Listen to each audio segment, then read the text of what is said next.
The guest is Mayor Karl Dean, and the issue is Nashville at the 21st century. And of course, we're going to give Mayor Dean an opportunity during this last segment simply to talk about some of the issues that he believed to be important. And of course, Mayor, some of the things that you've probably made up your mind that you'd like to talk about today. And this will be this will give you an opportunity to do so. Well, I think, as I've mentioned, I think for me, what I'm going to try to remain focused on during my time as mayor is the three pitches I think a mayor has to hit, which are public education, public safety, and economic development. I think if you keep your eye on the ball for those fundamentals, the city will be in good shape. And Nashville is just inherently a strong city. I mean, we have a lot of things going for us, and if we stay focused on those three, I think we're going to be fine. Now, of course, as mayor, you know, you do have you don't always get to follow the agenda you want. I mean, when I first came into office, I spent a lot of time working on issues related to hockey. I spent some time working on the issues related to the laptop computers at the Election Commission. I mean, those type of things do come up, and you just have to be in a position to respond. But I have an innate and fundamental confidence in the future of the city. I went to they had a school for new mayors, for national school, for like 3 or 4 days, and it was all the mayors from cities, over 70,000 who were elected in the past year. And you know, one of the things I came out of that with is just a real pride in Nashville, because the other mayors said, you know, they've heard a lot of good things about Nashville, and they felt I was lucky to be mayor of a city that is this vibrant.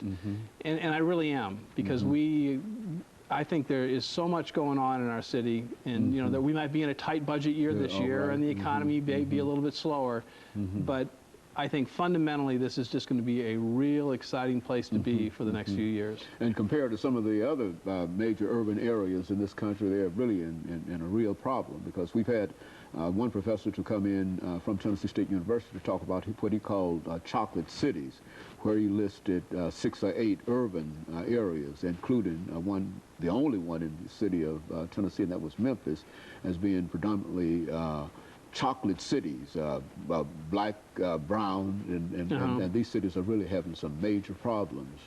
Well, I think, you know, like I said, we have certainly problems with dropout rates, and we have problems with education, as a lot of urban areas do, but we have also a lot of good things going on, which I've talked about, you know, the improvements in K through 4 and really good high schools and all that. But the thing about Nashville is our problems are not so large that if we get together as a community and focus on addressing those problems, we can solve them. And there's enough wealth in Nashville, there's enough jobs, there's enough educated, committed folks who want to volunteer and help the city, that we can really make some progress here. And so, Mayor, as far as you're concerned, it's a good thing to be the mayor of Nashville. It's a great thing to be mayor of Nashville. I get up, you know, I said I get up every day, still after 5 months, and go to work, and I am happy. I look forward to it, and I come home, and 95% of the time, I'm still happy. We have good people working for the city, and like I say, there's just lots of opportunities here. You've really had what I consider to be, you know, watching the developments over the last several months, a real open administration, which is to say that you've traveled around, especially dealing with these schools. You've traveled from school to school, eliciting the support and the opinions of some of the people there. Now, what's the result of all of that? Well, I mean, I think one of the things I thought I needed to do, particularly on the issue of education, is just take some time to listen to people and to hear what their thoughts were. And so these town hall meetings, which I did, my first full day in office, I did a town hall meeting at Pearl Cone. Did one this week at Maplewood. Is you get to hear what students and what faculty members and parents are thinking, which is good. And you got to move ahead and continue to work on issues, but you want to hear what other people are thinking.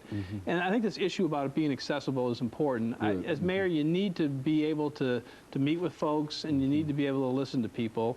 And I've made an effort to have a good relationship with the Board of Education, to have a good relationship with the Metro Council, to meet individually with the members and hear what they're thinking, to get their ideas, because they certainly have an expertise and a knowledge about areas of the city that I don't have, and I really rely on them to tell me what the issues are in their particular area of the community. And of course, in terms of Nashville, I think you've already indicated that in a real sense, Nashville is on a fairly solid economic basis, but in terms of Nashville reaching out to other cities in terms of your relationship with other cities? That's a good question. Oh yeah, I think that's a big thing that's confronting, that we need to address and not be afraid of, and be involved in this discussion in the next few years. And I'm currently doing this. Is the issue of regionalism. I mean, when Davidson County was created as a metropolitan government in the early 60s, the 503 or 30 miles, whatever figure we agree on, that makes up Davidson County was enormous. But now it's not quite so big. And a lot of issues such as the environment, air quality, need to be addressed on a regional basis. Transportation is an issue that needs to be approached on a regional basis. We need to have a cooperative, positive relationship with the surrounding counties.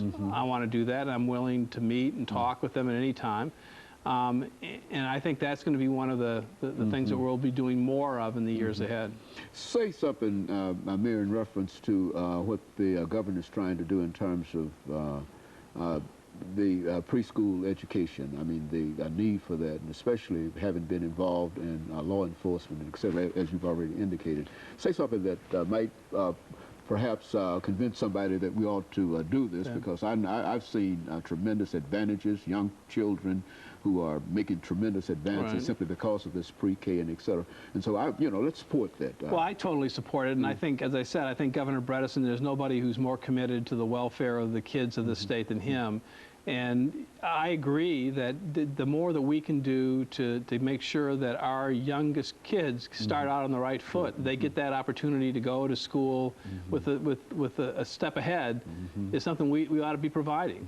And so I think the governor's on the right track, and I think studies have shown that a pre-K program does help ensure success in school, does help kids graduate, and does help our society ultimately. So I totally support the governor on that. So you've got about 3 minutes before we end it today, Mayor. Well, I guess what I'd just like to say to the people of Nashville, and thank you for giving me this opportunity to talk to them, is to say thank you for giving me this opportunity. I mean, it really is a humbling experience, but I also feel lucky and blessed that I have the opportunity to be mayor of a city that is so dynamic, that is so, has such a great present, but also a great future. And I'm just a lucky guy to be in this situation, so I say thank you to them. And so you started in law enforcement in a real sense. Well, I started in the public defender in the early 80s. I did that, and I worked as an assistant for several years, and then I was elected public defender in the 90s. Then my experience also as a lawyer was as the city's lawyer, the law director for the city during Mayor Purcell's administration. And I had a good opportunity to watch how he did things and to really dig deep into some of the issues the city was facing. As a matter of fact, I think you might have used some of that experience in terms of some of those early experiences you talked about with the hockey team and negotiating. And do you think do you find that has been a very positive thing in terms of allowing you? Well, I think the experience has helped me, because for instance, I knew where to park on the first day and all that. But it's helped me. I was not unfamiliar with with those issues. I mean, obviously there were still things I needed to learn, and still things I needed to study. But basically I had worked on issues related to the arena, issues related to other things when I was law director. And certainly I knew most of the principal people in the metropolitan government before I got there. So I had good relationships already. Very good. And of course, Mayor, let me thank you during this last minute or so for coming by and giving us that information today.